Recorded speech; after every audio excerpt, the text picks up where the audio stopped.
ஹாய்ப்பா, இன்றைக்கி வியாழக்கிழமை நம்ம வீட்டில் என்ன லஞ்ச் அப்படின்றத பார்க்கலாமா?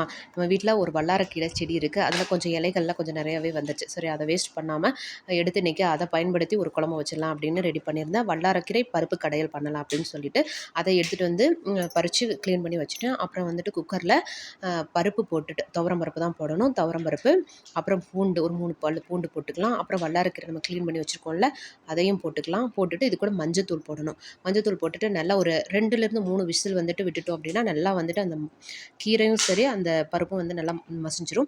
அதை எடுத்து தனியாக வச்சுக்கோங்க. அப்புறம் கடாயில் எண்ணெய், கடுகு, உளுந்து போட்டுட்டு வெங்காயம், தக்காளி, பச்சை மிளகா, அப்புறம் ஒரு ஸ்பூன் சீரகம் நல்லா வந்து கையில் நசுக்கி போட்டாவே போதும். போட்டு நல்லா வதக்கிட்டு நம்ம ஆல்ரெடி வந்துட்டு பருப்பு கீரையெல்லாம் வேக வச்சு எடுத்துருக்கோம்ல, அதை போட்டு நல்லா தளபலன்னு கொதிக்க விட்டுருங்க.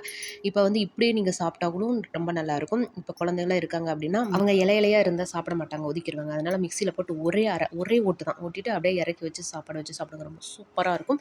ட்ரை பண்ணி பாருங்கள், ரொம்ப நல்லது.